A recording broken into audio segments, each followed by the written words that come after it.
Polda Metro Jaya telah memeriksa 6 saksi kasus dugaan Ketua KPK Firly Bahuri peras Mentan. 2 diantaranya saksi tersebut yakni Syahrul Yassin Limpo dan Kapolrestabes Semarang. Lalu seperti apa pengusutan kasus ini oleh polisi? Kami bahas sore ini bersama dengan Komisioner Kompolnas Yusuf Warshim dan Direktur Eksekutif Lingkar Madani Ray Rangkuti. Sore Bapak-Bapak. Sore. Selamat sore, Audrey. Saya mau ke Pak Yusuf terlebih dahulu. Pak Yusuf, jadi apakah perlu nih Polri segera panggil Pak Firly? Baik, terima kasih. Kompolnas sendiri tentu dalam hal ini memandang Polri dan KPK itu sama-sama aparat penegak hukum. Dia sederajat dan setara. Di antara salah satunya tidak ada yang superior. Kompolnas tentu menghormati apa yang menjadi kewenangan KPK. Persoalan ini, para koruptor itu jangan sampai tertawa. Batasan tindak pidana korupsi tetap kita dukung dan kita dorong. Kapan KPK itu menetapkan seseorang menjadi tersangka, dilakukan penyelidikan dan penyidikan, tentu sepenuhnya itu menjadi kewenangan KPK. Soal ada pengaduan masyarakat di Polri, tentu semuanya itu diproses dan Kompolnas sebagai pengawas akan melakukan pemantauan. Hanya yang terus kami dorong agar penanganan pengaduan masyarakat dugaan pemerasan, saya menyebutnya oleh oknum KPK ini, benar-benar dilakukan secara profesional dan transparan. Profesionalnya dan itu kan Polda Metro Jaya. Kalau memandang kesetaraan dan kesederajatan Polri dan KPK, ya hemat saya sih mestinya itu di Bareskrim ya, atau setidaknya ada supervisi Bareskrim lah terkait dengan penanganan itu agar benar-benar profesional, agar benar-benar sekali lagi profesional, bukti-bukti materialnya benar-benar kuat. Kalau memang itu telah ditingkatkan menjadi penyidikan dan tidak tertutup, termasuk dengan bukti foto ya, koordinasi. Ya, koordinasi dan sinergi itu perlu, kan Pak Menko sudah melakukan itu agar semuanya itu tidak ada hambatan-hambatan. Kalau itu bisa dikoordinasikan. Itu. Oke, baik, saya ke Bang Ray. Bang Ray, seberapa yakin nih bahwa profesionalitas dari Polri ini bisa kemudian benar-benar terlihat pada saat penanganan ini? Katanya tadi kan Pak Yusuf bilang ini sama-sama setara KPK dan juga Polri. Iya, kita tunggu dalam 1 minggu inilah ya, karena kedua-duanya kan sudah dalam proses penyidikan ya, baik yang ditangani oleh KPK maupun yang ditangani oleh kepolisian gitu. Dan dua-duanya sampai saat ini belum ada yang dinyatakan tersangka, baik oleh KPK maupun oleh kepolisian gitu. Padahal prosesnya udah ke penyidikan. Kita tunggu dalam 1 minggu ini. Saya kira kalau dalam 1 minggu ini belum ada juga yang disebut sebagai tersangka dalam peristiwa ini kan ada 2 peristiwa ya. Satu peristiwa yang berhubungan dengan suap, korupsi macam-macam, dan satunya lagi yang berhubungan dengan dugaan adanya penyuapan dan seterusnya itu gitu. Nah kita tinggal lihat dalam 1 minggu ini, kalau nggak ada progresnya begini-begini aja, ya tentu wajar kalau kita sentil presiden. Jadi bagaimana 2 lembaga di dalam ranah presiden kok sama-sama seperti terhenti gitu di dalam proses penyidikan, nggak ada yang berani menetapkan satu pun ya sebagai tersangka dan seterusnya gitu. Bang Ray, tapi perlu nggak sih dinonaktifkan sementara misalnya pimpinan KPK yang diduga memeras dan juga ada keterlibatan salah satunya Kapolrestabes Semarang yang beberapa waktu lalu juga diperiksa sebagai saksi? Iya, saya kira kalau pendekatannya struktural hukum pasti ada orang mengatakan belum gitu, itu pendekatan sih. Tapi saya kira Pak Firly bisa juga berkaca dari Syahrul Yassin Limpo ya. Beliau kan juga belum ditetapkan sebagai tersangka. Tapi karena rumahnya sudah digeledah gitu ya, dan sebagainya, beliau dengan inisiatif sendiri menyatakan mundur dari dari jabatan menteri. Nah, kalau Pak Firly harga dirinya istilahnya gitu, jadi ya, maksudnya moralitasnya, etik. Bang Ray merekomendasikan untuk mundur gitu? Iya, itu maksud saya. kalau Pak Firly moralitasnya, etiknya, apalagi beliau di KPK itu ya standar moralnya lebih tinggi atau sama dengan SEL, ya beliau sendiri yang menyatakan mundur karena posisinya kan ini sama-sama sudah dalam proses penyidikan gitu, baik yang terkait dengan dugaan adanya suap yang melibatkan Pak Firly maupun terkait dengan adanya suap dan korupsi yang melibatkan SEL gitu. Itu sama-sama. Nah, tinggal sekarang kita lihat moralitas keduanya seperti apa. Apakah satunya tetap bertahan sebagai pejabat negara, satunya udah menyatakan mundur dan mau fokus di dalam proses hukum yang sedang menimpanya gitu. Pak Yusuf, ini kan beberapa saksi saat ini sedang menjalani pemeriksaan. Salah satunya ada Kapolres Tabes Semarang. Apa rekomendasi yang bisa diberikan Kompolnas mengenai Kapolres Tabes Semarang yang diperiksa sebagai saksi dugaan pemerasan pimpinan KPK ini? Kami sendiri sampai saat ini terus meminta informasi, klarifikasi soal benar atau tidaknya sudah ditingkatkan ke tahap penyidikan. Kalau sudah ditingkatkan ke tahap penyidikan kan berarti unsur pidananya sudah ada, tinggal dicari siapa pelakunya.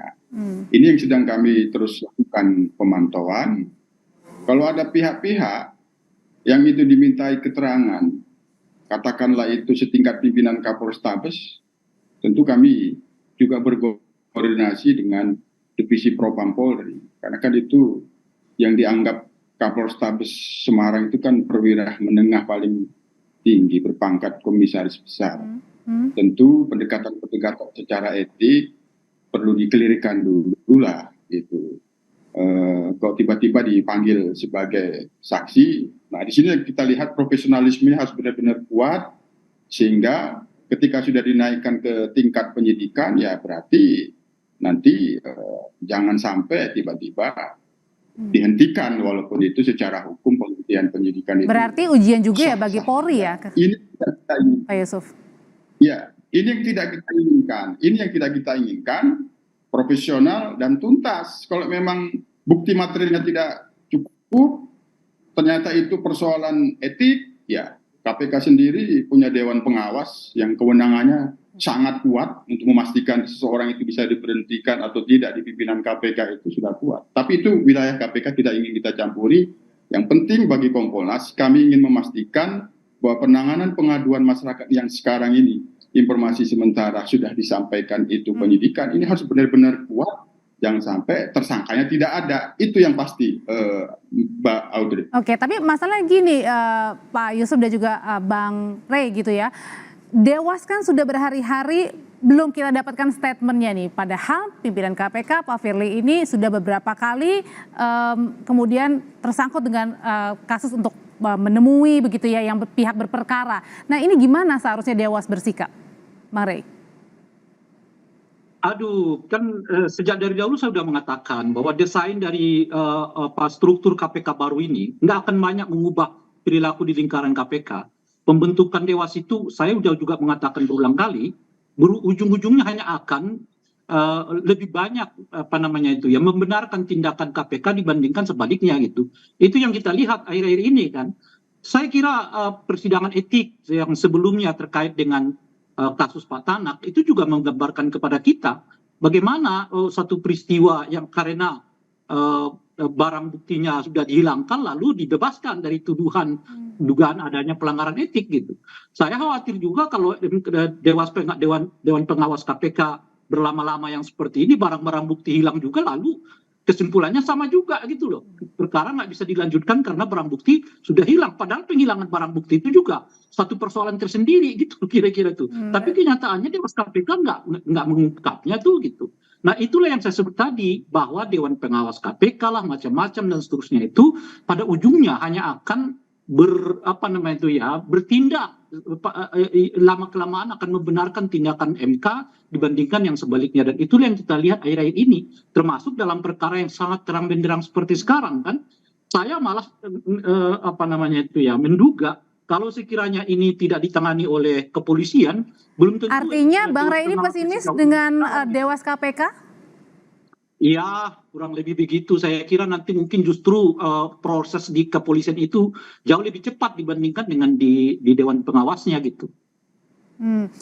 Dan kemudian kalau untuk Pak Yusuf sendiri, apakah perlu juga untuk sementara meskipun masih menjadi saksi ya, Kapolres Tabes Semarang ini untuk sementara misalnya dinonaktifkan?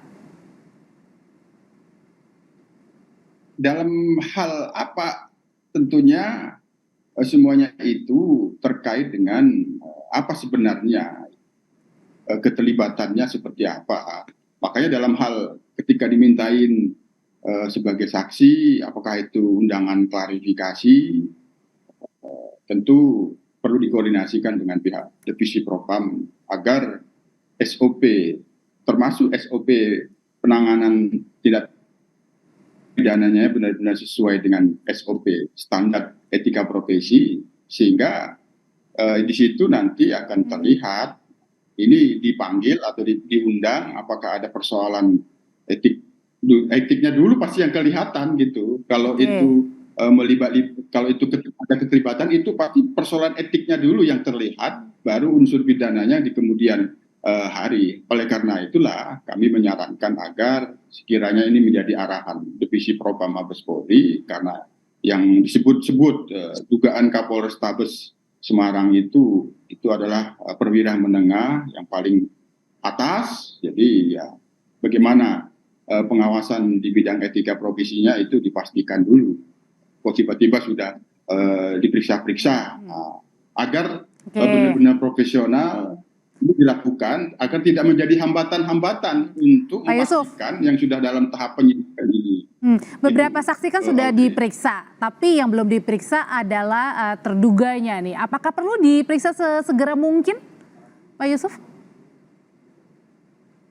Gimana? Putus-putus? Ya, ada beberapa saksi yang sudah diperiksa, tapi terduganya ini belum diperiksa alias pimpinan KPK Pak Firly. Apakah perlu diperiksa sesegera mungkin di Polda? Ya itu kan kadang-kadang menjadi bagian dari strategi penyidikan ya. Menjadi penyidikan tidak bisa dipastikan misalnya yang dilaporkan terus langsung diperiksa.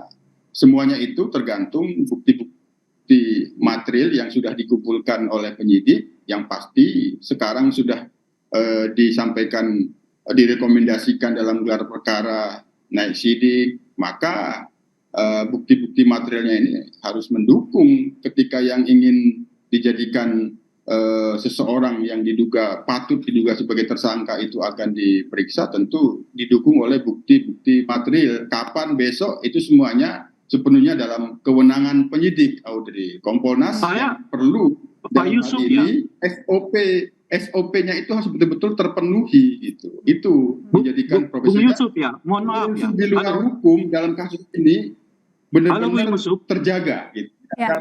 Kita dengarkan dulu Pak Yusuf, coba Bang Rey. Silakan Bang. Saya boleh tanya ya Bung Yusuf, karena dari tadi saya merasa mendengar Bung Yusuf ini seperti meragukan proses yang tengah berjalan di kepolisian ini gitu loh. Ini makanya saya tanya sekarang, karena notasinya terdengar ini seperti Bung Yusuf meragukan proses yang terjadi di kepolisian ini gitu. Ragu ini maksudnya jadinya nggak transparan gitu? Bukan, lebih pada aspek kayaknya bacaan saya dari pernyataan Bung Yusuf itu, polisi ini seperti tidak kuat nih barang bukti gitu loh, masuk ke tahap penyidikan itu gitu. Benar nggak ya dugaan saya itu, Bung Yusuf? Itulah menjadi tanggung jawab Kompolnas sebagai pengawas fungsional. Kami ingin memastikan penanganan kasus itu harus profesional. Profesional itu di dalamnya ya benar-benar perkara itu akan menjadi terang. Itu yang kami tidak inginkan. Sekarang yang dikatakan itu menjadi penyidikan, tapi tersangkanya tidak bisa ditentukan. Yang dikhawatirkan Bung Rey tadi akan berlama-lama. Itu yang ingin kami tidak pastikan. Tapi kan naik ke penyidikan bukannya harusnya sudah punya alat bukti yang cukup, Pak Yusuf? Kalau itu terkait dengan bagaimana buktinya itu cukup atau tidak, itu tentu kan dalam kewenangan penyidikan. Tidak bisa kita sampaikan dalam forum seperti ini. Tapi sekali lagi, itu segera dipastikan pekerjaan ini tuntas, sudah dinaikkan penyidikan, maka ya tersangkanya tinggal baik. dituju kepada siapa. Itu yang tidak boleh terhalang. Kalau memang ada hambatan-hambatan perlu koordinasi dan sinergi, itu perlu dilakukan. Tapi sekali lagi Audrey, koordinasi, sinergi jangan sampai menghambat kewenangan di antaranya. Kasus korupsi yang ada di KPK berjalan, yang di sini tetap berjalan. Karena ada tidak juga saling ya yang harus dibedakan ya dan harus diusut. Saya kembali ke Bang Rey. Bang Rey, ini kan terduganya Pak Firly ini membantah ya bahwa terlibat, kemudian foto-fotonya itu juga bukan pada saat pengusutan kasus, dan bahkan kabarnya juga sesaat lagi Pak Firly juga akan mengadakan konferensi pers. Apa yang dibaca dari tindakan yang dilakukan Pak Firly ini, Bang Rey? Iya, biasalah, semua orang juga akan mengatakan hal-hal yang berbalik dari apa yang sedang disangkakan gitu ya, bahwa foto itu sudah dibuat sejak bulan Mei, sementara kasusnya baru dilakukan proses penyelidikan di awal Januari gitu. Itu saya kira kalau udah sampai ke penyidikan, kepolisian juga nggak akan semena-mena itu melakukannya gitu ya. Artinya ya tinggal uji aja foto itu benar nggak di bulan Mei gitu ya. Kemudian kasus itu benar nggak dimulai sejak awal Januari, proses penyelidikannya dan seterusnya itu gitu. Itu soal cross check aja sih sebenarnya, itu persoalan yang sangat mudah diungkap oleh kepolisian ya gitu, sehingga kalau betul apa yang disebutkan oleh Pak Firly itu ya tentu ke proses penyidikan itu juga menurut saya ya tidak bisa secepat seperti sekarang kan ini kan cepat sekali tuh dari penyidikan prosesnya gitu. Nah, oleh karena itu ya kita biarkan saja apapun yang mau disampaikan oleh Pak Firly, dan tentu saja penyampaian itu ya akan dibuktikan nanti oleh pihak kepolisian apakah itu benar apa tidak. Soal foto misalnya itu bulan Mei bahwa terjadi di tempat umum, yang gini-ginian sih mau di tempat umum mau di tempat sepi bisa aja gitu, itu nggak ada masalah gitu. Ya tetap soal bisik-bisik aja di tempat umum juga, kalau bisik-bisik kan kejadian juga gitu. Ujian untuk pengungkapan kasus dugaan pemerasan pimpinan KPK kepada mantan-mentan ini harus diusut secara profesional, itu kata Menko Polhukam Mahfud MD. Terima kasih Bang Rey Rangkuti, terima kasih Pak Yusuf Warshim, sehat selalu semuanya.